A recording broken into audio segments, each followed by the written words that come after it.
Test driven development में essentially it's writing tests before we write our code. तो any code that we write will मतलब हम ensure करेंगे कि it is covered by tests and by default we have 100% test coverage. और how TDD works is कि 3 phases होता हैं. The first phase is writing a failing test, उसको हम red phase कहते हैं. उसके बाद we write just enough code to make that test pass, which is the green phase. और उसके बाद we keep repeating the cycle और after every green phase हम code को refactor कर रहे होते हैं, code को clean कर रहे होते हैं. If you guys have questions on any specific aspect of TDD, तो उन questions को answer कर लेता हूँ. आप मुझे बता सकते हैं refactor क्या होता है? तो हम करते हैं कि एक बार हम रेड फेज में हमने अपना फेलिंग टेस्ट लिख लिया, हमने जस्ट इनफ कोड लिखा to make that test pass. इस साइकिल के अंदर हम सोचते नहीं है कि व्हाट इज रीडेबल कोड या इस कोड को अच्छा कैसे बनाएं. हमारा सिंगल फोकस होता है just to make the test pass. एक बार वंस द टेस्ट पास फिर हम फिगर आउट कर, फिर हम कोड को ऑर्गेनाइज करते हैं, डुप्लीकेशन रिमूव करते हैं, प्रॉपर्ली स्ट्रक्चर करते हैं, रीडेबल बनाते हैं.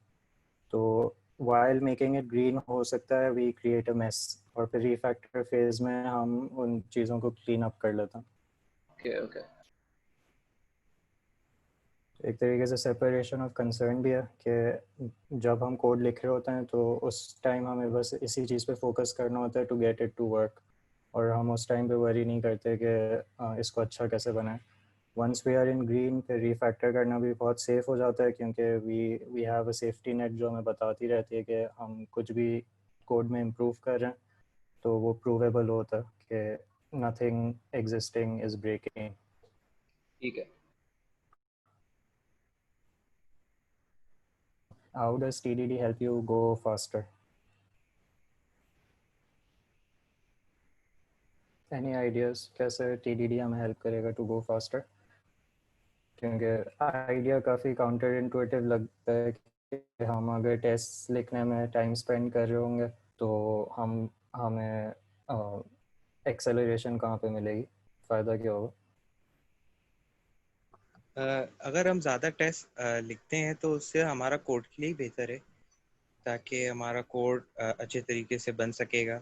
और जो सबसे ज़्यादा बेहतरीन चीज़ है वो यही होती है कि आपका जो फाइनल प्रोडक्ट है वो बेस्ट होना चाहिए. तो जितना अच्छा टेस्ट हम लिखेंगे वो बेनिफिशियल ही होगा हमारे. Yep. Anyone else?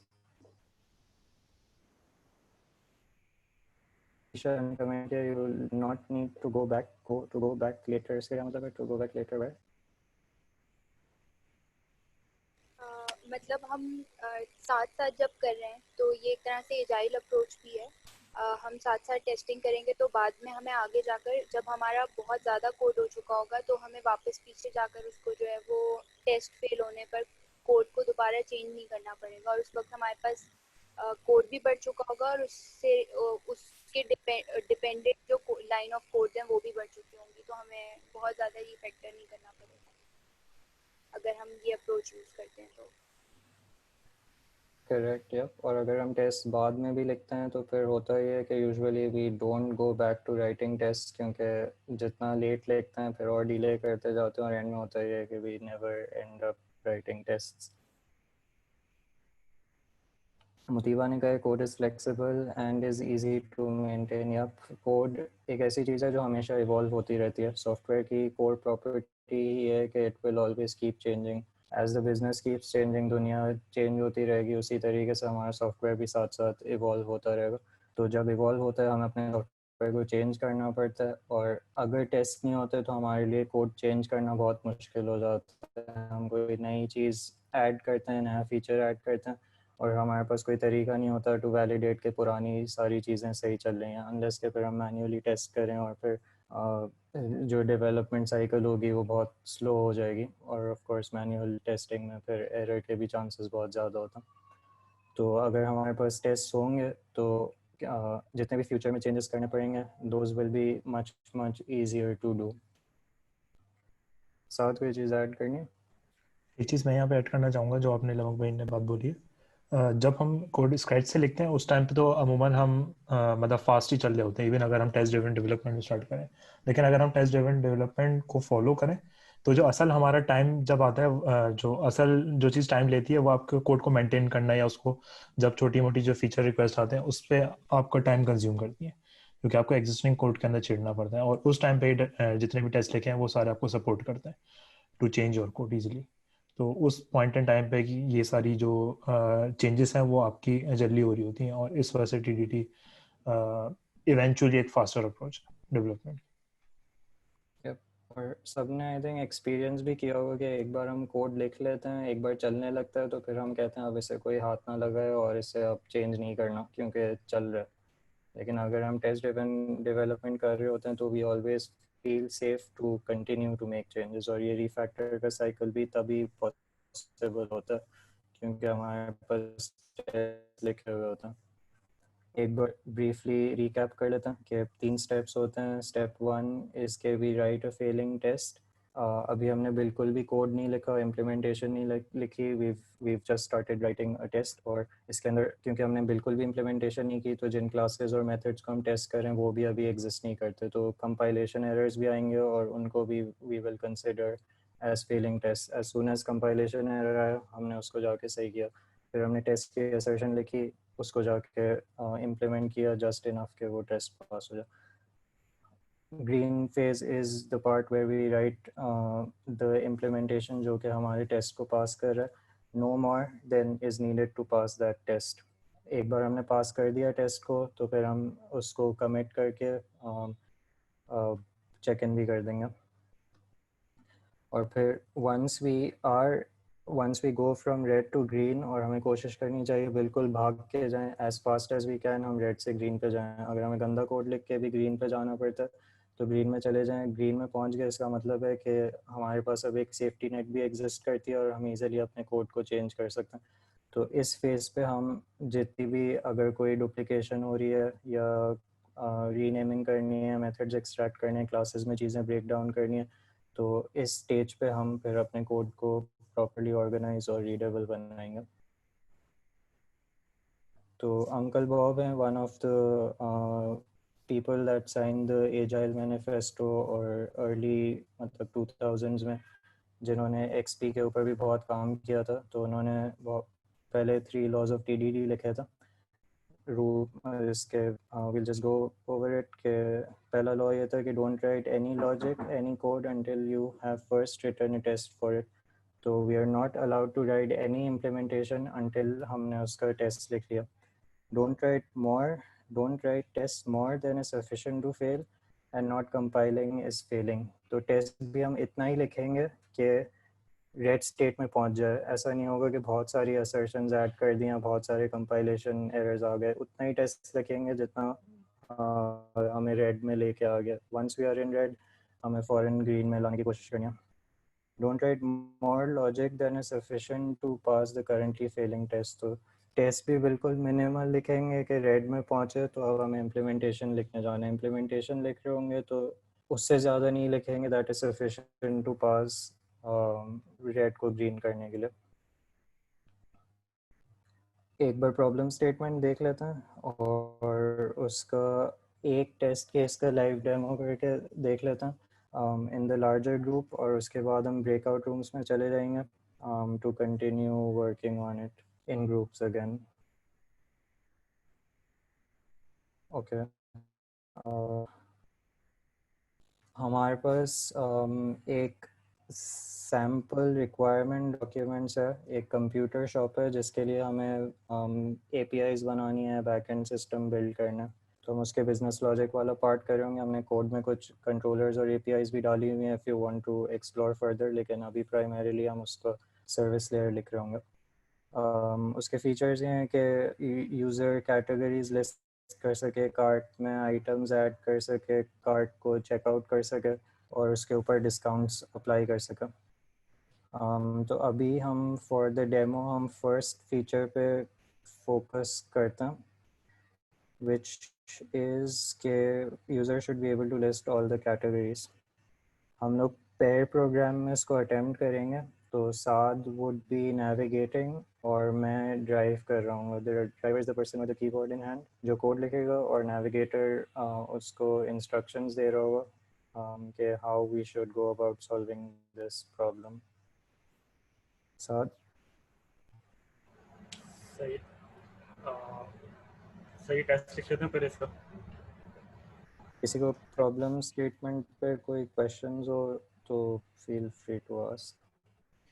तब तक साथ स्टार्ट करता हूँ.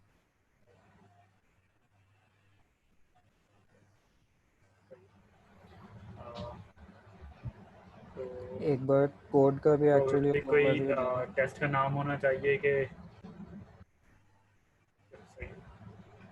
कोड स्ट्रक्चर को ओवरव्यू दे दो एक बार. सही है.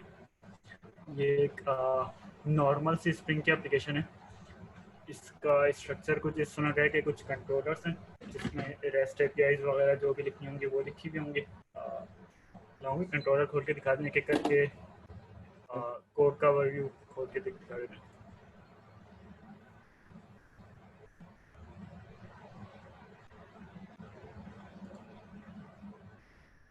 तो ये कंट्रोलर इस तरीके से स्प्रिंग रेस्ट की एपीआईज डिफाइन करते हैं. अगेन ये सिर्फ to make it a realistic project add किया. हम एक्चुअली अभी कंट्रोलर्स बना नहीं रहे होंगे. इसके अलावा हमने कुछ एंटिटीज़ भी क्रिएट की हुई हैं. डेटाबेस की एंटिटीज़ जैसे कि कार्ट है, कैटेगरी है, डिस्काउंट कूपन, आइटम, रिसीप्ट और इनकी मैपिंग दी हुई है कि ये डीबी पे कैसे मैप करता है. तो स्प्रिंग में इस तरीके से होता है कि मतलब ये हाइबरनेट के थ्रू खुद ही डेटाबेस के अंदर टेबल्स क्रिएट कर देता है. अगेन ये भी is not something that we need to worry about, लेकिन जस्ट इन केस अगर कोई इफ समवन इज़ वंडरिंग तो हम डीबी का स्कीमा एक्सप्लिसिटली डिफाइन ही करते हैं. और जैसे ये आइटम है तो आइटम का ये टेबल खुद ही क्रिएट कर देगा. उसके अंदर एक कॉलम बना देगा आईडी, नेम, प्राइस और कैटेगरी की. इस तरीके से हमने मॉडल्स क्रिएट किए हुए हैं. रिपोजिटरीज क्रिएट किए हुए हैं. रिपोजिटरीज वो लेयर है जो कि इन डेटाबेस एंटिटीज़ के साथ कोलैब के मतलब डेटाबेस से पुल एंटिटीज़ लोड कर रहा होगा और सेव कर रहा होगा. और यप तो हमने बेसिकली ये एंटिटीज़ डिफाइन की हुई हैं और अब हमें टेस्ट लिखना है.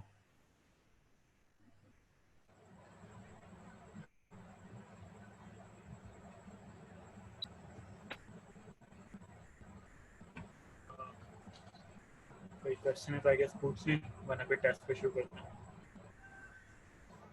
यप और प्लीज़ कोई भी क्वेश्चन हो तो पूछ लें. मतलब हम लोग सीखने ही आए हैं एक दूसरे से. तो एब्सोल्युटली एनीथिंग पूछना था पूछना.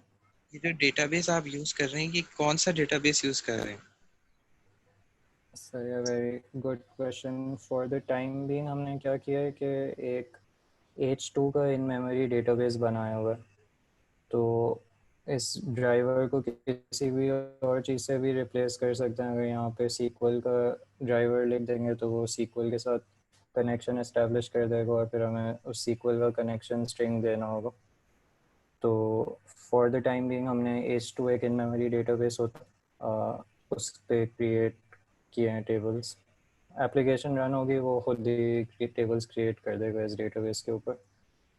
टेस्ट के अंदर डेटाबेस एक्चुअली रन नहीं हो रहा होगा. हम इंटीग्रेशन टेस्ट नहीं लिख रहे होंगे, हम यूनिट टेस्ट लिख रहे होंगे. तो यूनिट टेस्ट के अंदर हम इन रिपोजिटरीज को मॉक कर देंगे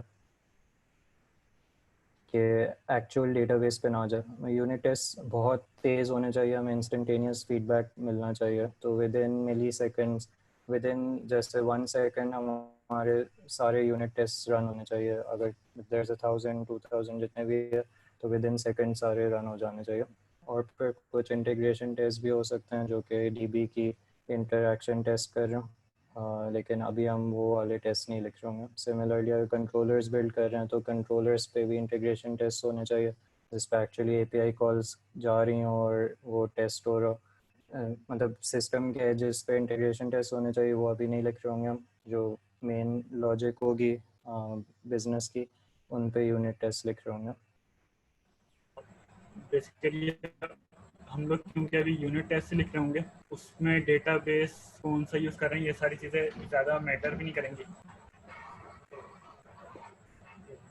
इसको एब्स्ट्रैक्ट ही रख सकते हैं।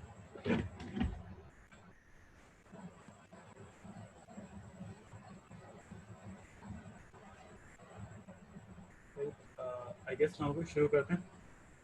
यप, आप लोगों को आइडिया है यूनिट टेस्ट होता क्या है? नहीं। यूनिट टेस्ट वो होता है जो आई थिंक डेवलपर खुद बनाता है ताकि वो सिंगली टेस्ट कर सके।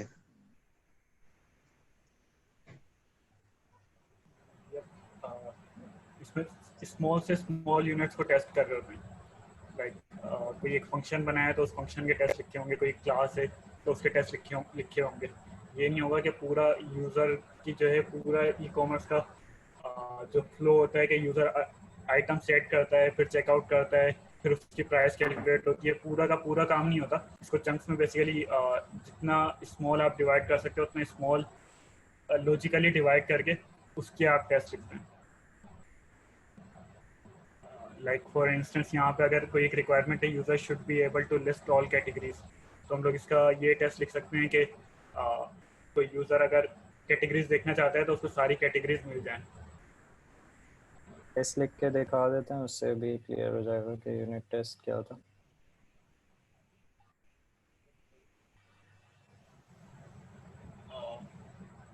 सही। तो हम लोग टेस्ट के नाम कुछ इस तरह रखते हैं कि जैसे भी फाइल का नाम है टेस्ट शुड और उसके बाद फंक्शन का नाम है डू समथिंग, तो ये एक साथ इसको मतलब रीड करना चाहिए कि टेस्ट शुड डू समथिंग। इसी तरह जैसे अब हमारा फीचर है first user should be able to list all categories, तो अब अगर इस चीज़ को इस बिहेवियर को टेस्ट कर रहे हैं तो हम लोग इसको नाम दे सकते हैं कि फाइल नेम दे सकते हैं यूजर शुड, और फंक्शन को कुछ इस तरह कर सकते हैं be able to list all categories या be able to fetch all categories, इस तरह कुछ।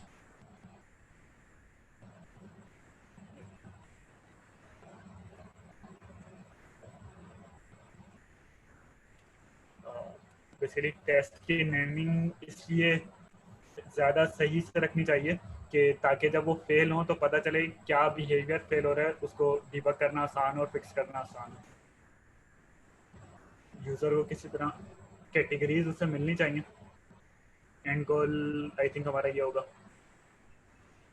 Yup, list of categories, list of categories मिलनी चाहिए या लिस्ट ऑफ स्ट्रिंग अगर सिर्फ कैटेगरी नेम्स चाहिए तो।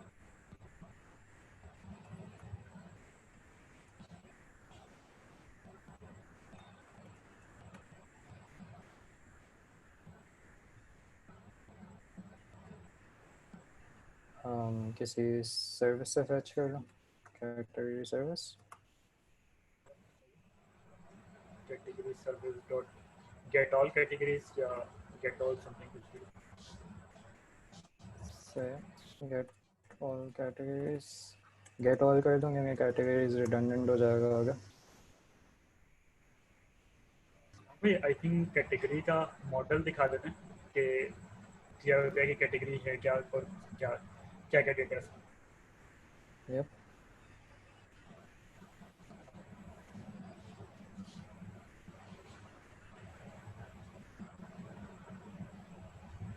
सही है।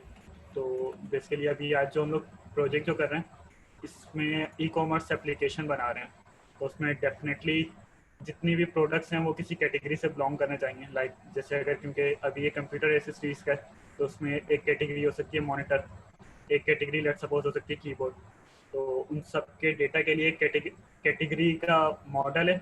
मतलब ये 1 to 1 एक टेबल पे मैप हो जाएगा सीक्वल के, ये जो भी डेटाबेस यूज़ कर रहे हैं, और उसके अंदर फिर ये 2 कॉलम्स हैं आईडी और नेम के।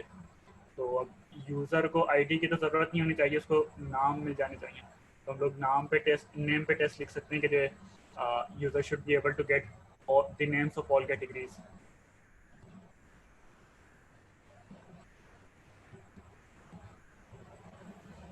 सही है। इसको अब असर्ट कर लेते हैं कि रेड हो जो गया तो पहले कंपाइलेशन एरर को सही कर दो। अभी मैं जैसे टेस्ट एक बार रन कर लेता हूँ।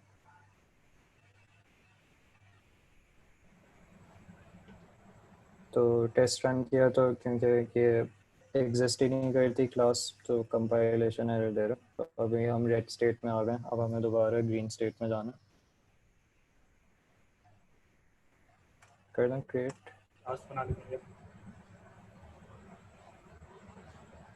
सर्विस। यप, क्रिएट हो गई बना क्लास। लेते हैं क्योंकि अभी भी रेड स्टेट नहीं होगा। यप, एक सेकंड में उसको खोल लूँ। सही। फंक्शन भी क्रिएट कर देता हूँ। सही। एक बार टेस्ट रन कर लेता हूँ। तो बेसिकली रेड स्टेट ये है कि कोई ना कोई टेस्ट फेल हो रहा हो हमारा, और ग्रीन स्टेट ये है कि जितने भी टेस्ट हैं सब पास हो रहे हों। तो जो वो फिगर थे जिसमें टू एंड फ्रो बार बार चल रहा था कि red to green to refactored again to red, तो हम लोगों का ये होता है कि कुछ इम्प्लीमेंट करना चाहते हैं तो उसका टेस्ट लिखते हैं, रेड स्टेट में आ जाते हैं क्योंकि उस टेस्ट की इम्प्लीमेंटेशन नहीं हुई भी होती। उस टेस्ट की इम्प्लीमेंटेशन नहीं हुई भी होती तो उसको फिर इम्प्लीमेंट करते हैं तो अगेन ग्रीन में आ जाते हैं, फिर उसे रिफैक्टर करते हैं। जैसे अभी कैटेगरी सर्विस लिख लिया था लेकिन कैटेगरी सर्विस एग्जिस्ट नहीं करती थी, तो रेड स्टेट में था कि टेस्ट रन नहीं हो रहे थे। उसकी फिर एक क्लास बना दी और फंक्शन लिख दिया तो हम लोग ग्रीन स्टेट में दोबारा आ गए। अभी करंटली टेस्ट सारे पास हो रहे हैं अभी, लेकिन क्योंकि इस टेस्ट में कुछ चेक नहीं होता तो अब इसमें ये चेक कर लेंगे कि कैटेगरीज यूज़र को जो मिल रही हैं वो सही हैं या नहीं है। तो लेट्स से उसके लिए असर्ट यूज़ कर लेते हैं, असर्शन लगा लेते हैं कि कैटेगरीज जो हमें चाहिए वही मिल रही हैं।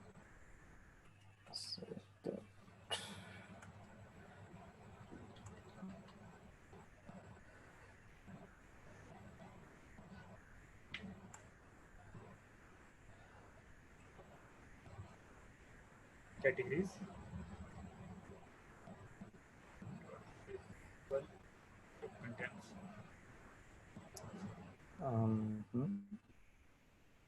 कंटेंट्स यहाँ पे मैं स्ट्रिंग वैल्यूज दे दूँ।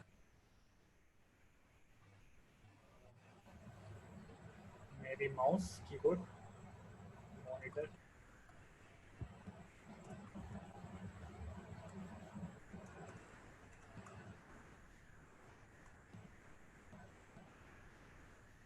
सही है। आई गेस ये अगेन रेड स्टेट में आ गए हम लोग। अगेन ये टेस्ट फेल होना चाहिए।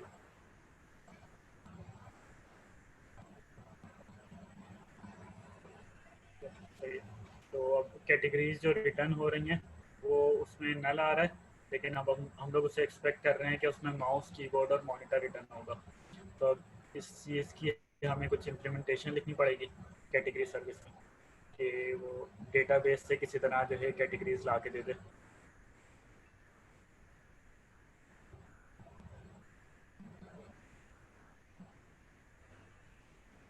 सही रहा हूँ भाई।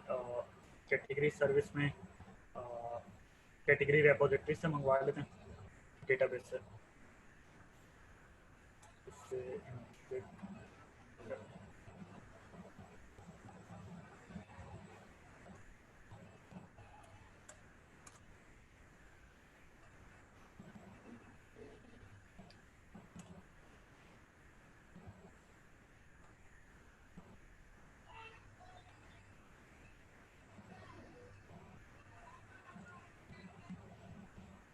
बेसिकली रेपोजिटरी जो होती है वो एक मिडल लेयर होती है कि डेटाबेस की जितनी भी डेटाबेस से जितनी भी इंटरेक्शंस हो रही होती हैं वो रेपोजिटरी के थ्रू हो रही होती हैं।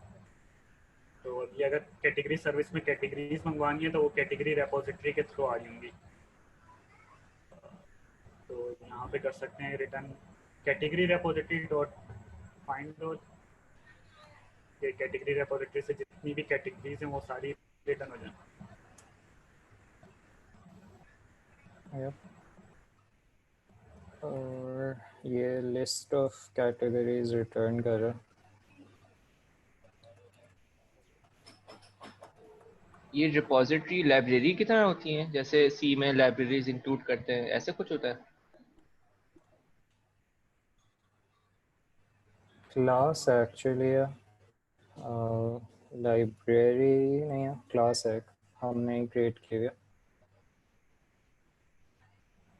हमने फॉर नाउ इसके अंदर JPA बहुत सारे प्री बिल्ट फंक्शंस देते, तो एक्चुअली JPA एक लाइब्रेरी है, इसके अंदर बहुत सारे रेडीमेड फंक्शन आ जाते हैं, जैसे find all, find by ID, इस तरह की चीज़ें सेव डिलीट करने के लिए। तो हमने क्योंकि कैटेगरी रिपोजिटरी को एक्सटेंड किया हुआ है JPA रिपोजिटरी, तो हमें इस तरह के फंक्शंस बाय डिफ़ॉल्ट मिल रहे हैं, फाइंड ऑल। ओके ओके, ठीक है। अपने भी क्रिएट कर सकते हैं, फिर उनकी क्वेरीज भी लिख सकते हैं, ये बाय डिफ़ॉल्ट दे देता है तो ये कुछ। तो ऐसे टाइम बच जाता है। Yup yup. और अगर जावा से अगर फैमिलियर नहीं हो तो एक्सटेंड्स का मतलब है कि इनहेरिट किया हुआ है। तो ये अब इन कैटेगरीज से नेम निकाल के रिटर्न कर देते हैं सारे। सही, हमें लिस्ट ऑफ स्ट्रिंग चाहिए ना,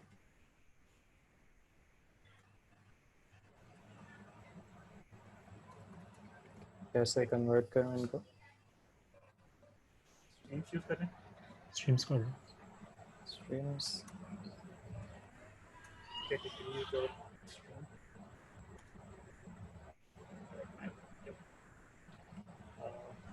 कैटेगरी डॉट गेट नेम और डॉट करेक्ट।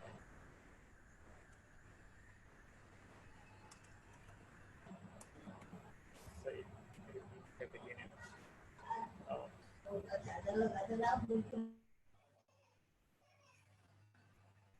ये एसेंशियली सारी कैटेगरीज पे इटरेट करके उनका नेम निकाल रहे और उनको लिस्ट के अंदर सेव कर रहा।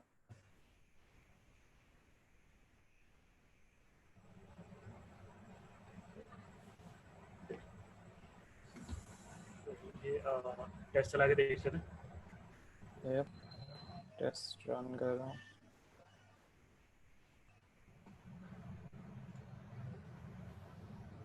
टेस्ट कह रहे कि हमने जो यहाँ पे कैटेगरी सर्विस बनाई थी उसमें अब रिपोजिटरी भी पास करनी है, तो कंस्ट्रक्टर में रिपोजिटरी देना होगा। लेकिन अब टेस्ट में बेसिकली आइडियली आप ये चाहते हैं कि आपका जो रियल वर्ल्ड डेटा है आपकी टेस्टिंग से वो इफेक्ट ना हो रहा हो। तो इसके लिए कॉन्सेप्ट होता है मॉकिंग का, कि आप उन ऑब्जेक्ट्स को मॉक कर लेते हो, कि उनकी डमी इम्प्लीमेंटेशन दे देते हो। इसकी काफ़ी सारी लाइब्रेरीज होती हैं, उन्हीं में से एक यूज़ करेंगे हम लोग आज, मॉकिटो के नाम से, जो जावा में यूजुअली यूज़ होती है। उससे ये होगा कि कैटेगरी रेपोजिटरी को हम लोग मॉक कर देंगे और उसका बिहेवियर खुद हम लोग स्पेसिफाई कर देंगे। कर लेते हैं आई गेस, उसके बाद फिर बताते हैं किस क्या कर रहे हैं। क्योंकि मॉक एक क्रिएट कर लें कैटेगरी रेपोजिटरी का। सही है, इसमें मॉकेटो भी पहले ऐड करना पड़ेगा। अब क्या करना? कैटेगरी रेपोजिटरी का मॉक क्रिएट कर लें। सही है। इससे भी फंक्शन में पास कर देंगे।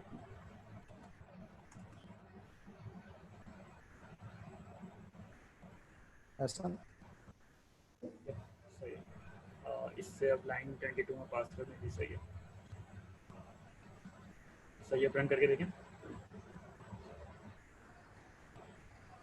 ये कह रहे कि एक्सपेक्टिंग, अच्छा सेट दैट में उल्टा लिख दिया गया, एक्चुअली जाना था। फिर मतलब ये हमें एम्प्टी लिस्ट रिटर्न कर रहे हैं, जबकि इसे ये 3 मिलना चाहिए था, तो टेस्ट फेल हो रहा है अभी भी। तो बेसिकली हो ये रहा है कि कैटेगरी रेपोजिटरी का mock object, dummy object they दिया, लेकिन उसमें आप बताया नहीं है कि वो कौन सी, उसके अंदर कौन सी कैटेगरीज अभी करंटली रखी हुई हो। तो हमें ये भी बताना पड़ता है कि कैटेगरी रेपोजिटरी का ये वाला फंक्शन कॉल हो तो उसमें ये डेटा रिटर्न हो जाए। अभी क्योंकि हम लोग यूनिट टेस्ट लिख रहे हैं सिर्फ इसका कि be able to list all categories, और उसमें हम लोग स्पेसिफिकली सिर्फ सर्विस लेयर को चेक कर रहे हैं।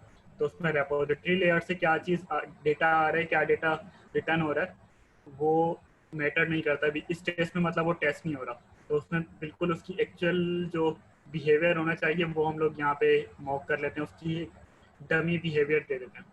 अच्छा, तो इससे कंपाइल टाइम कम हो जाता है क्या? कंपाइल टाइम कम नहीं होता, बस ये हो जाता है कि टेस्ट आपके यूनिट हो जाते हैं कि एक स्पेसिफिक चीज़ को आप टेस्ट कर रहे होते हो। अब यहाँ पे मेरा ये टेस्ट मेरा इस चीज़ पर डिपेंड नहीं करना चाहिए कि डेटाबेस में क्या वैल्यूज रखी हुई हैं। कि अब अगर मैंने मैनुअली माउस कीबोर्ड मॉनिटर के साथ सीपीयू भी डाल दिया या प्रोसेसर भी डाल दिया, तो वो फिर टेस्ट मेरा फेल होना शुरू हो जाएंगे इवन तो मेरी इम्प्लीमेंटेशन सही होगी। Okay okay. लेकिन हम वही मॉक ये कर लें whenever category repository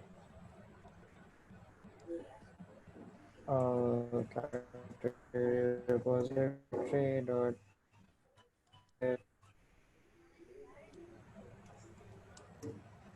find all जी फाइंड वेन एवर यूज़ कर लेना, वो रीडेबल थोड़ा ज़्यादा हो जाता है। sorry स्टार्टिंग में when ever all but like the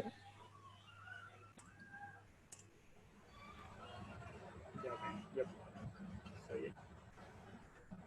तो then return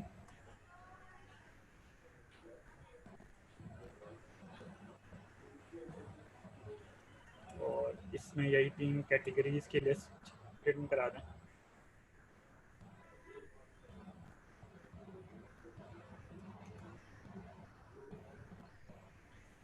So is just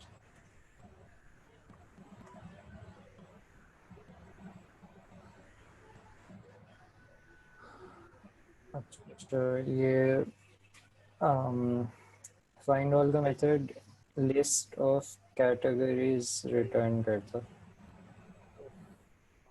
इनको न्यू कैटेगरी कर दूं। न्यू कैटेगरी का मतलब क्योंकि ऑब्जेक्ट रिटर्न करना पड़ेगा। ये सही ऑब्जेक्ट क्रिएट करना है।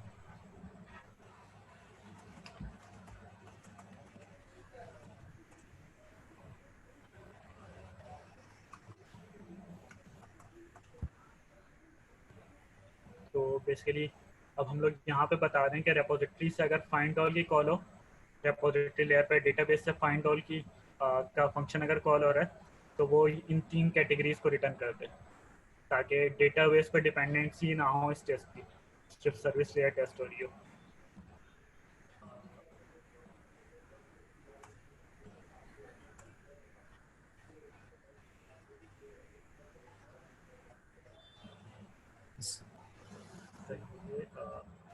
करके देखें।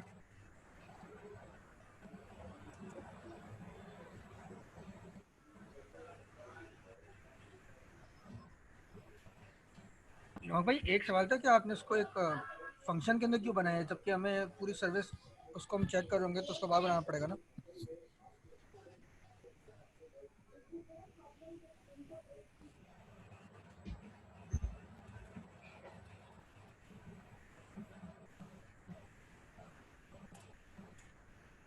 सॉरी मैं भी क्वेश्चन क्या था? मैं बोल रहा हूँ कि mockito2.when तो उसको हम बाहर नहीं करने ताकि बार बार रीयूज हो जाएगा इजीली।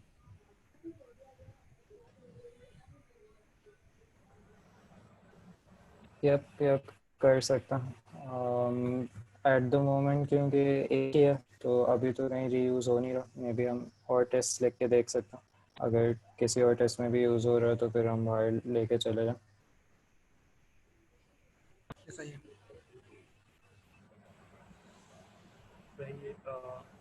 यहाँ पे टेस्ट पास हो गया और यहाँ तक जो है हमारी इम्प्लीमेंटेशन पूरी हो गई कि अब यूज़र अगर रेपोजिटरीज मंगवा रहा है कैटेगरी सर्विस से तो उसको कैटेगरी सर्विस से जो डेटाबेस में जो कैटेगरीज रखी हुई हैं वो रिटर्न हो रही हैं।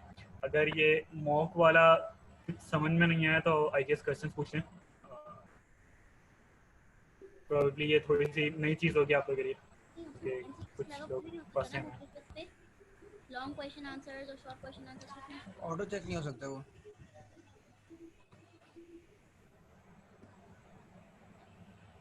मुझे पूछना था कि डेटाबेस से डायरेक्ट आपने कैटेगरीज को क्यों नहीं उठाई, रिपोजिटरी बनाने की ज़रूरत क्यों पड़ी? सेकेंडली रिपोजिटरी, क्या मैं ये समझ सकता हूँ कि उसमें ऐसे कुछ फंक्शन बने हुए हैं जो कि डेटाबेस की जो तमाम डेटाबेस में जो वैल्यूज में मौजूद है ये उसको अपने पास लेके रख रहा है? और तीसरी बात ये कि मॉक का हमें फायदा यहाँ क्या हो रहा है?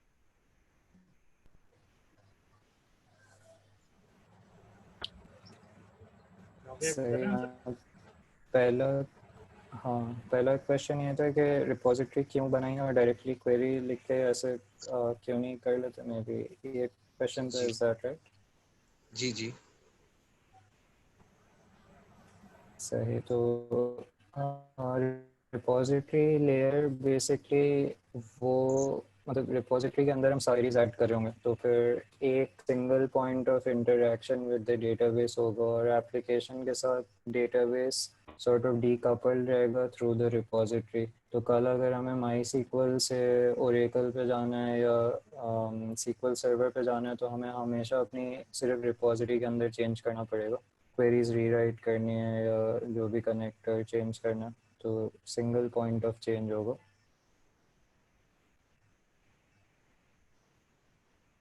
सेकंड क्वेश्चन क्या था आपका? सेकंड ये था कि ये मॉक चूंकि हम डुप्लीकेट रिपोजिटरी बना रहे हैं तो इसमें मॉक का क्या फायदा है?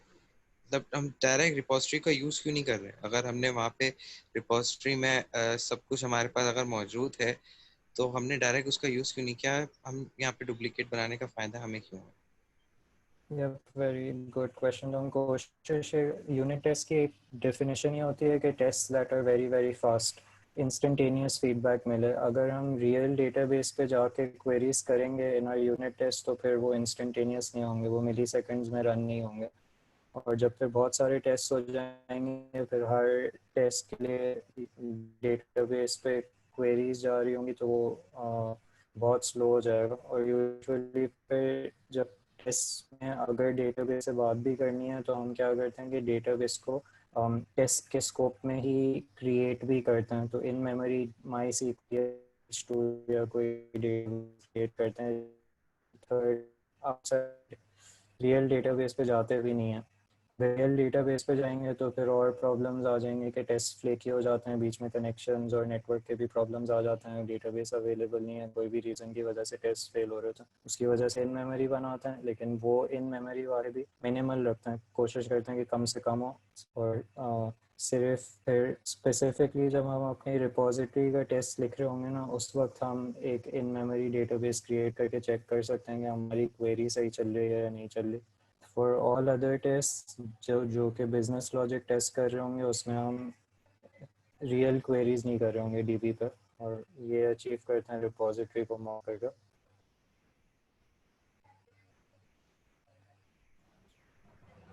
ऑब्जेक्टिव ये है कि हम रियल क्वेरीज ना करें कि फिर टेस्ट तेज चलें। और थर्ड क्वेश्चन क्या था?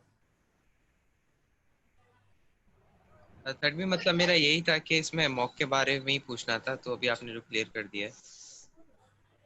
सही। तो और कोई क्वेश्चन तो आगे बढ़ते हैं। यप ऑलरेडी थोड़ा सा अबव टाइम चले गए तो और क्वेश्चंस हैं तो फिर ब्रेकआउट में ही ले लेते हैं। मोस्ट प्रॉब्ली होंगे और लोगों के क्वेश्चंस तो वो छोटे ग्रुप्स में फिर आंसर कर लेंगे ब्रेकआउट रूम में। बहुत अगेन क्विकली कवर कर लेता हूँ क्योंकि अबव टाइम है। कुछ टिप्स हैं to help you write better test and to write better code के we should never jump to abstractions. अगर हमें कोई चीज़ मतलब जब हम रिफैक्टर के फेज़ में आएंगे इस पर हम आए भी नहीं क्योंकि अभी हमने अपना सिर्फ पहला टेस्ट लिखा था और पहले उसकी इम्प्लीमेंटेशन की थी। रूल ऑफ 3 ये कहता है कि अगर डुप्लीकेशन 3 बार आती है तो उस टाइम पे जाके हमें डी डुप्लीकेट करना चाहिए या कोई एब्स्ट्रैक्शन ढूंढनी चाहिए। तो हमें we should not rush into abstractions क्योंकि the wrong abstraction will cost more than duplication. तो अगर हमने गलत तरीके से क्लासेस ब्रेक डाउन कर दी या गलत तरीके से कोड ऑर्गेनाइज कर लिया तो उसमें बैक ट्रैक करना ज़्यादा मुश्किल होता है। तो we should let patterns emerge in the code, sufficient patterns आ जाएं एट द मिनिमम 3 टाइम्स तो फिर हम स्टार्ट करें टू ऑर्गेनाइज और टू डी डुप्लीकेट इट। टेस्ट एक ही चीज़ एवरी टेस्ट को एक ही चीज़ टेस्ट करनी चाहिए, तो अब जब हम अगली फंक्शनैलिटी लिखेंगे तो एक और टेस्ट लिखेंगे। टेस्ट बहुत बड़े नहीं होने चाहिए और बहुत मतलब शुड सिंगल रिस्पॉन्सिबिलिटी प्रिंसिपल है, should test one thing and one thing only. और हमें अपने टेस्ट को मीनिंगफुल नाम देने चाहिए, जैसे साध ने कहा कि वो हमारी फंक्शनैलिटीज़ को रिफ्लेक्ट करें, और बाद में यही हमारी एज अ रिक्वायरमेंट डॉक्यूमेंट भी एक्ट कर सकती है। तो जब हम सारे टेस्ट के नाम देखेंगे तो हमें पता होगा कि इस सिस्टम की क्या फंक्शनैलिटीज़ एक्सपेक्टेड है। तो हमें टू अचीव दिस हमें टेक्निकल नेम्स अवॉइड करने चाहिए और कोशिश करनी चाहिए कि इम्प्लीमेंटेशन डिटेल्स नहीं हो टेस्ट के नाम के अंदर। मतलब इस तरह के टेस्ट ना हो कि ये टेस्ट कोई क्लास की कंस्ट्रक्शन टेस्ट करता है, ऐसी कोई चीज़। और हम ये कन्वेंशन यूज़ कर रहे होंगे for test naming, my class should do something, और फिर मतलब माई क्लास वुड बी जो भी यूज़र है या जो भी फंक्शनैलिटी है, और फिर इस तरीके से और टेस्ट ऐड करते जाएंगे।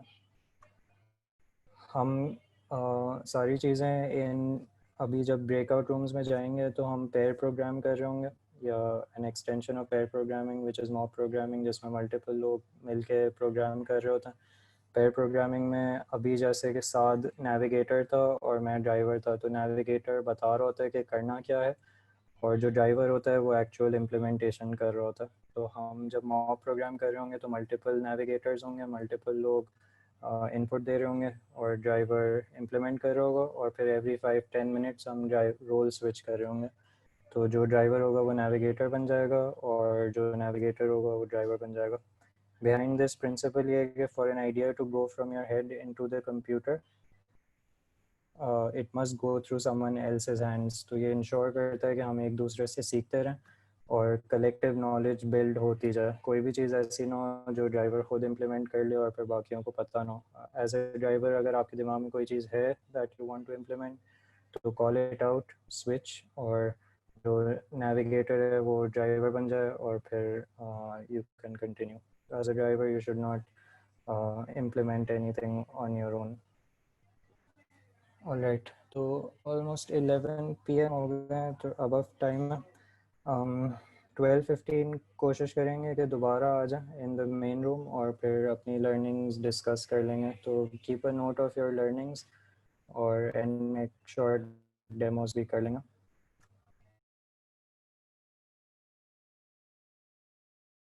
हमने बहुत ज़्यादा फीचर्स बना नहीं पाए थे हम लोग, उन्होंने बेसिक फीचर्स बना लिए थे कि शुड बी एबल टू, एक तो ये ऑलरेडी बना था लिस्ट ऑल कैटेगरीज, और एक और बन गया था to be able to list items in a category.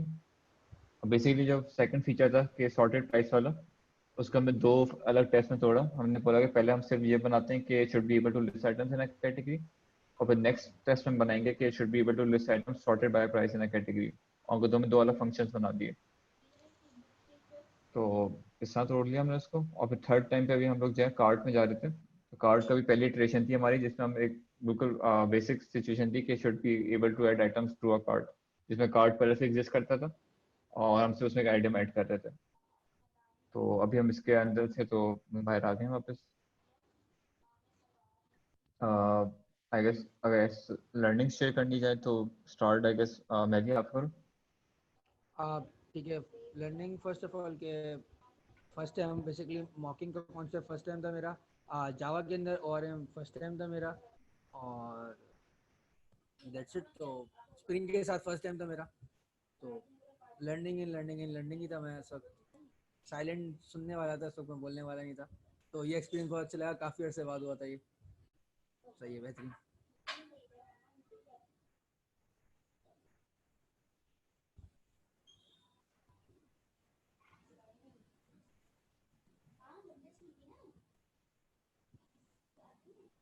ठीक है, मेरी लर्निंग ये थी कि थोड़ा सा जो है मोर जावा स्पेसिफिक था, rather than हम टीडी के साथ साथ आई थिंक जावा स्प्रिंग सब सीख रहे थे मेरे रूम में एटलीस्ट।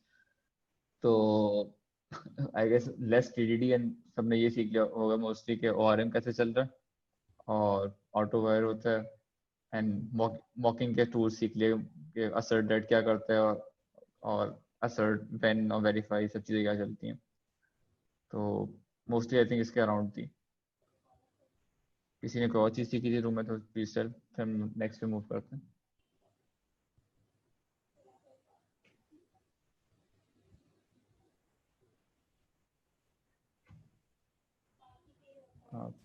इम्प्लीमेंटेशन भी दिखा दो थोड़ी सी कार्ट सर्विस में भी। कैटेगरी सर्विस तो ये थी हमारी, इसके बाद हमारी थी आइटम सर्विस, तो हमने ये बनाई थी get items by find all by category कर लिया था। उसके बाद हमने कलेक्शन सॉर्ट लगाया था। और फिर एक इशू हम लोग मतलब वो देख रहे थे कि हमारे इक्वल्स और हैश करना पड़ा था, ताकि इसलिए कि हम कर रहे थे वो उसमें हम लोगों को सोचना मतलब असर्शंस में जो मसला आ रहा था, असर्शंस में बाय रेफरेंस वो सर्ट कर रहे थे, इसलिए हमने इक्वल्स टू लगाया था। हाँ ऐसे कर दिया हमने, इम्प्लीमेंटेशन डाली। नाइस। लॉम्बॉक यप ये था। मनाल आपने कुछ शेयर करना है? मेरे लिए भी आज का आई थिंक पूरा सेशन ही लर्निंग का था, सब कुछ ही नया था मेरे लिए इसमें। मॉक्स भी पहली दफा यूज किए और ये जो लॉम्बॉक प्लगइन है वो। Set nice. I guess that's it, हम नेक्स्ट पे मूव कर सकते हैं। cool।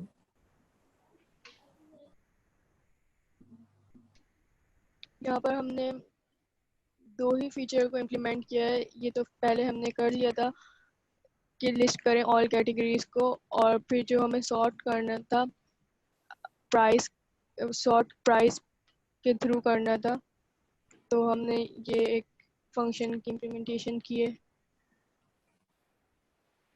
और इसमें हमने इक्वल्स जो बोल रहे थे वो हमने इस तरह इम्प्लीमेंट किए, इस तरह ओवरराइड किए, equals and hash code. Nice. और यहाँ पर मेरे पास अपडेटेड नहीं है।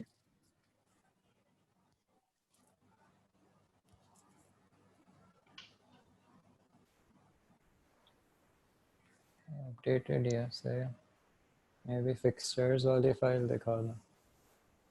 जी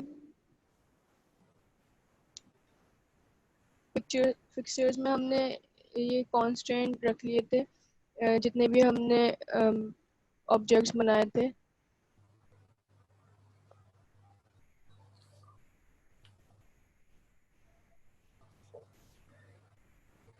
वो यहाँ हमने कांस्टेंट बना के यहाँ पर पास करा दिए थे लिस्ट में।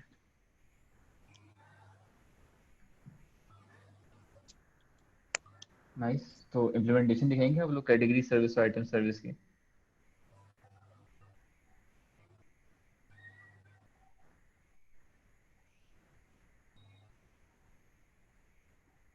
कैटेगरी सिंपल, और आप लोगों ने बहुत कॉन्फ़िगर नहीं किया था वैसे। आइटम सर्विस जी नाइस।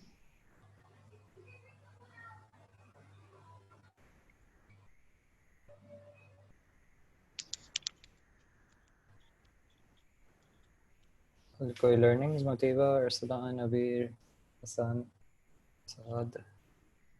लर्निंग्स में जावा की बहुत सारी चीज़ें, मोफिटो और असर्ट, ये सब न्यू फंक्शंस इसके यूज़ करना ये सीखा। और टीडीडी अप्रोच से के थ्रू मैंने फर्स्ट टाइम कोडिंग किए। और पेयर प्रोग्रामिंग तो मैंने यहीं पर ही की है 3-4 दफ़ा। सेम फॉर मी, टीडीडी में मैंने फर्स्ट टाइम किया, और जावा के काफ़ी सारे जार्गन्स वगैरह काफ़ी सारी चीज़ें न्यू की मैंने की ये मॉक वाली चीज़ पे। और मैंने एक नई एक्सटेंशन मुझे नहीं पता मैं ठीक कह रहा हूँ, मैंने एक बेसिकली लो ब्लॉक के नाम से कुछ था, वो मतलब सब कुछ प्रोग्रामर के लिए आसान कर देता है, it makes everything more efficient. I am not sure मैं नाम से ही ले रहा हूँ, लो ब्लॉक या कुछ ऐसी नाम की कोई चीज़ थी। लॉम्बॉक हम सुबह तो जी वो चैट पे वही चल रहा है अभी तक, हॉट टॉपिक। जी जी। ये लमक को ऐड करना था।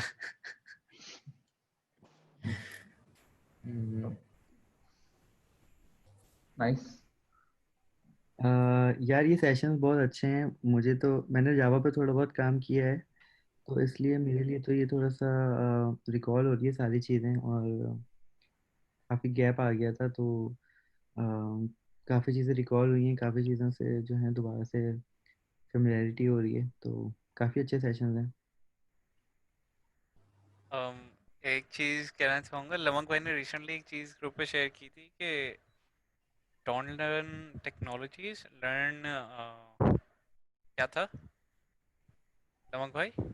फ्रेमवर्क्स और उसका था टेक्नोलॉजीज का था। हाँ, फ्रेमवर्क्स एंड टेक्नोलॉजीज लर्न ना करें। एग्जैक्ट वर्ड मेरे ज़हन में नहीं आ रहा, लेकिन आइडिया वाज कि लर्न कॉन्सेप्ट्स तो जो कि आपको लॉन्ग टर्म बेनिफिट दें। तो बेसिकली टीडीडी वगैरह पे फोकस थोड़ा सा ज़्यादा करना चाहिए लर्निंग का। वैसे ऑफ कोर्स टेक्नोलॉजी सीखना लाजमी, लेकिन लेकिन वो जो आज का मेन कॉन्सेप्ट्स हैं वो मैटर करते हैं ज़्यादा। हाँ, बस आज का काफी डेडिकेटेड इस पे था, बिकॉज अगर हम रियल लाइफ बनाना चाहेंगे तो हमें कोई ना कोई फ्रेमवर्क यूज करना पड़ेगा। तो आई गेस हमें जावा यूज करना पड़ा था, बहुत सारों के लिए न्यू था। तो आई गेस नेक्स्ट इटरेशन में हो सकता है कि सब जावा सीख चुके होंगे, देन हम टीडी फोकस कर रहे होंगे दोबारा से। ये ज़्यादा अच्छा।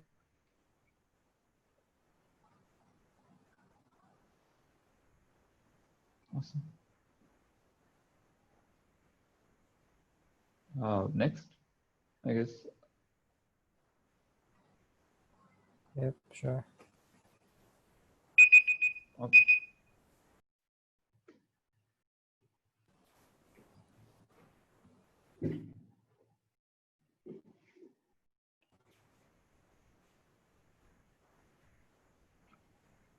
नेक्स्ट कौन जा रहा है?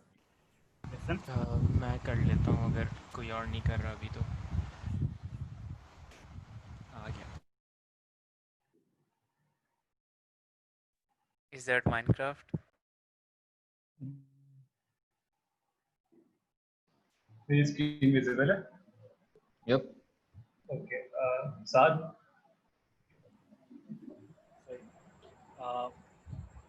हम लोग ज़्यादा कुछ कर नहीं सके थे, सिर्फ एक ही फीचर इम्प्लीमेंट कर सके। आई थिंक एसएन कोड दिखा दो डायरेक्ट इसमें। अच्छा, बताया तो मुश्किल हो सकता है।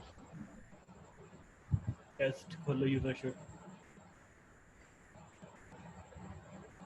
तो इसमें सेकंड फीचर हम लोग इम्प्लीमेंट करने लगे थे, उसमें be able to user should be able to get sorted list of items by category. यही करते हुए एक और डिफरेंट वो आ गया था कि हमें कैटेगरी नेम से कैटेगरी पूरी मंगवानी थी, तो उसका फिर अलग से सेपरेट टेस्ट लिख दिया था और उसको फिर अलग इम्प्लीमेंट कर दिया था कि user should be able to get category by name, कि कैटेगरी नेम प्रोवाइड करना, उससे पूरा कैटेगरी का ऑब्जेक्ट रिटर्न हो जाए। बस यही कर सके थे हम लोग।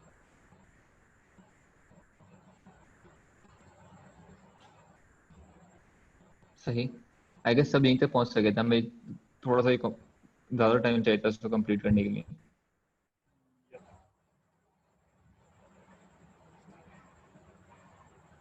Awesome. Anything learning? Anything? Learnings मेरी इस वाले काटा में सिंटैक्स वाइज थोड़ी ज़्यादा थी, क्योंकि कुछ जो सिंटैक्स था वो न्यू था बिल्कुल। उसके अलावा मॉक्स के कॉन्सेप्ट जो थे वो न्यू थे, लेकिन mostly of course syntax wise था। सही। बेसिकली आज हमारी जो है वो जावा स्प्रिंग नाइट थी, नॉट टीडीडी।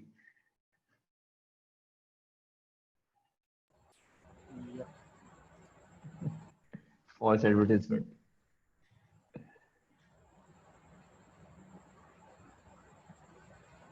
Awesome. बाकी सब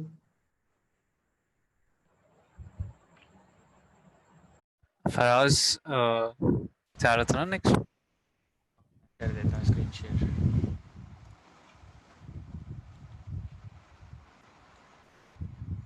अच्छा, स्क्रीन नज़र आ रही है आप लोगों को? Yep. हेलो। आ रही है। अच्छा, तो ये टेस्ट तो आपने लिख के दिया था। इसके बाद हमने जो है ना वो किया था, जो सेकंड आइटम था इसके अंदर कि user should be able to get sorted list of items. इसको हमने पूरी तरह से पढ़ा नहीं पहले कि सिर्फ अकॉर्डिंग टू कैटेगरी चाहिए है क्या। तो पहले हमने एक टेस्ट लिखा था कि वो सिर्फ आइटम्स रिटर्न कर रहा था रिगार्डलेस ऑफ द कैटेगरी। इसको चला के फिर हम जब दोबारा नेक्स्ट आइटम पे मूव करने लगे तो हमें पता लगा कि बाय कैटेगरी चाहिए हमें। तो फिर एक और टेस्ट लिख दिया जो जिसके अंदर हम लोग कैटेगरी पास कर रहे हैं और फिर वो जो है ना उस कैटेगरी में से जो है ना हमें वो रिटर्न करके लेके आ रहे हैं। तो एक ये हमने इम्प्लीमेंट किया था और हमने दूसरा जो किया वो था add items to the cart. तो उसके लिए दो अलग अलग टेस्ट लिखे हुए हैं, ऑल्दो कर तो सिमिलर ही रहे हैं, बस मल्टीपल आइटम्स ऐड करके हम लोग टेस्ट कर रहे हैं कि वो ऐड हो रहे कि नहीं हो रहे हैं कार्ट के अंदर। ज़्यादा नहीं कर सके थे हम लोग क्योंकि हम माद भाई भी चले गए थे और बाद में सुबह भी काफ़ी लेट आया था। तो ये दो आइटम्स ही हम लोग कर सकें उसमें से ये दो। लर्निंग वाइज मेरे लिए जावा पे मैंने फ़र्स्ट टाइम किया है ये वाला सारा काम और टीडीडी भी। और उसके अलावा ये जो लैम्बॉक वगैरह की चीज़ें थी ये मुझे नहीं पता था। हमाद भाई ने काफ़ी अच्छे से एक्सप्लेन कर लिया कि वो जो कंस्ट्रक्टर और गेटर सेटर्स खुद से बना रहे हैं वो किस तरह से काम कर रहे हैं। तो वो थी लर्निंग। और दूसरा मोकीटो कि हम लोग किस तरह से मॉक आइटम्स क्रिएट करके और उनसे हम लोग टेस्ट कर रहे हैं। तो दैट्स अबाउट इट।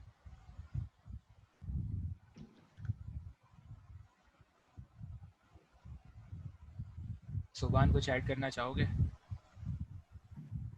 नहीं, मैं सिर्फ ये कहूँगा कि लेट आया था तो ज़्यादा मैं ऐड नहीं कर सका इसमें। ईशा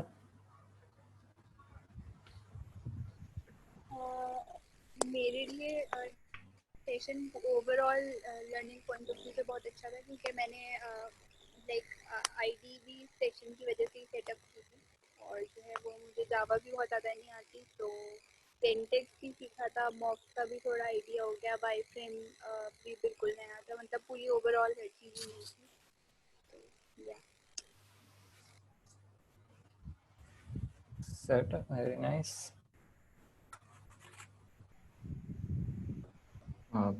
सारे हो गए? Yep, I think so सारे हो गए, 4 ग्रुप्स था। ओके, एक छोटा सा मैं डेमो दिखा देता हूँ एंड देन हम लोग रेट्रो पे चलते हैं। The idea just to show कि हम लोग कितना रियलिस्टिक चल रहे थे। तो इसको काम करते हैं, इसको एक सर्विस को ना एक एपीआई से बूट करते हैं, एपीआई से हिट करके देखते हैं। तो दिस इज जो हमारा डेटाबेस है बेसिकली वो इन मेमोरी है, राइट। और S2 डेटाबेस है, तो होता है जब सर्विस स्टार्ट करते हैं तो रन टाइम पे वो रैम के ऊपर डेटाबेस क्रिएट हो जाती है। यूजली ऐसे टेस्टिंग पर्पसेस के लिए होती है और फिर हम उसमें डेटा इंसर्ट करा सकते हैं, ठीक है। सो अगर हमने अपने पास जैसे ये वो सर्विसेज में मैं और मनाल मेहदी हम सब काम कर रहे थे, तो अगर जो है मैं इस सर्विस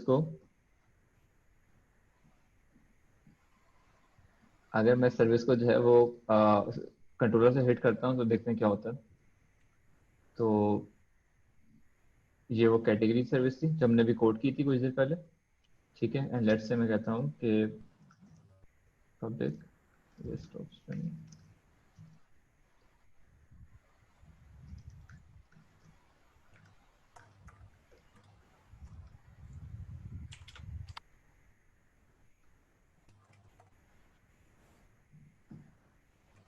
ठीक है। और मैं इसको बताता हूँ, सर्विस का नाम कैटेगरी सर्विस था।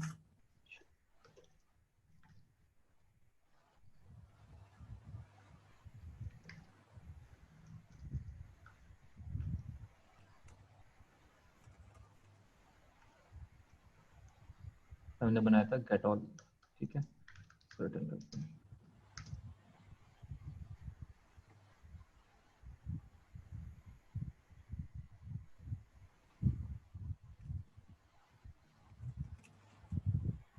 लिंक आपका अगर इंपोर्ट खराब हुआ होगा उधर तो खराब हुआ 240 यहाँ पे हुआ होगा। हाँ लाइन 4, ठीक है। और इसकी कैटेगरी बनाते हैं।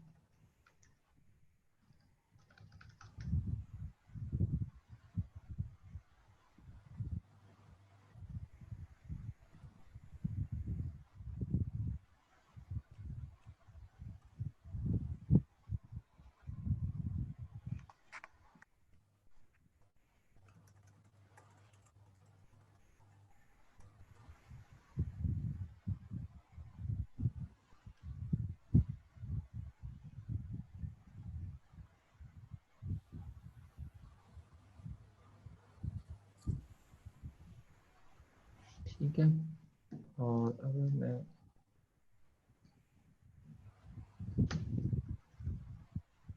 Local host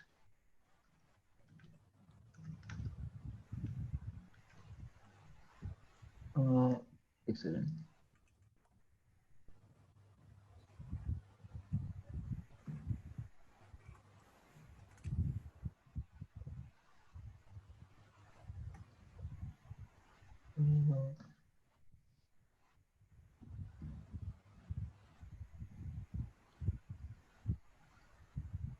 no default constructor कह रहा हूँ। एक्सेप्ट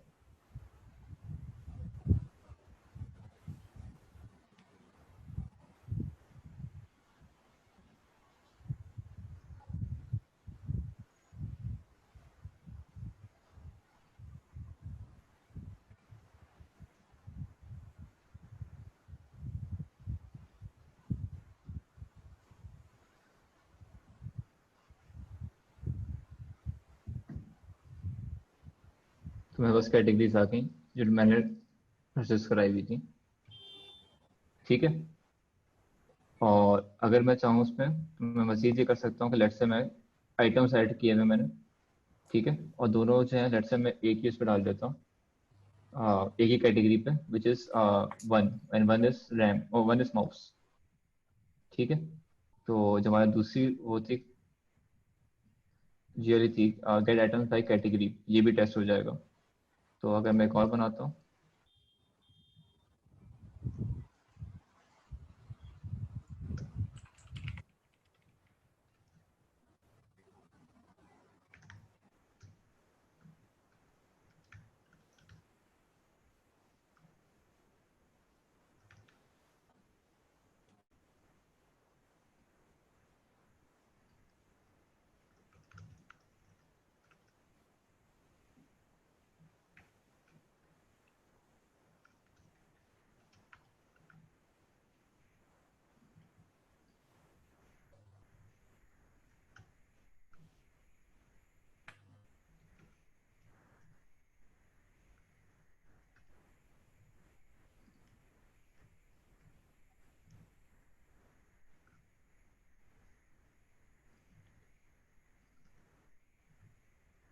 ठीक है, this will become path variable, right? Yep. Path params होगा शायद, पाथ वेरिएबल पता नहीं, देख लेंगे पाथ एक और। वेरिएबल होता है और आई डोंट थिंक नेम देने की जरूरत पड़ती है। हाँ, अगर सेम नाम होता है जरूरत नहीं पड़ती अब।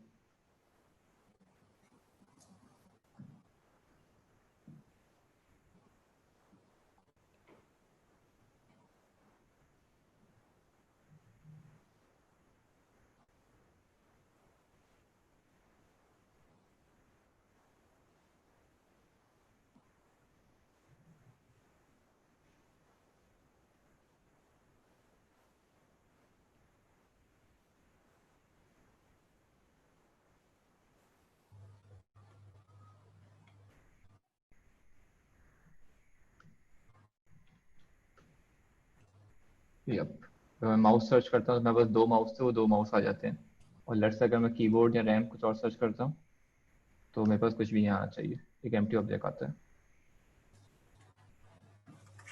तो इस तरह हम लोग इतना रियल टाइम हम लोग चल रहे थे कि तो और सिर्फ फर्क ये था कि हमने सिर्फ कंट्रोलर्स नहीं ऐड किए हुए थे, जो हमारे फीचर्स थे वो पूरे रेडीमेड थे, और मतलब सिर्फ कंट्रोलर ऐड करना था। या पीछे से कल कम डेटाबेस जो है वो इन मेमोरी के बजाय हम लोग उसको प्रॉपर्टीज दे देंगे किसी माइस्क्यूल की, तो वहां से फैच करके ले आएगा विदाउट चेंजिंग एनीथिंग, बिकॉज जो ORM है वो ऑटोमेटिकली उसको पता होगा कि उसने किससे कनेक्ट किया हुआ है, उसके हिसाब से उसको कम्युनिकेट कर लेता है।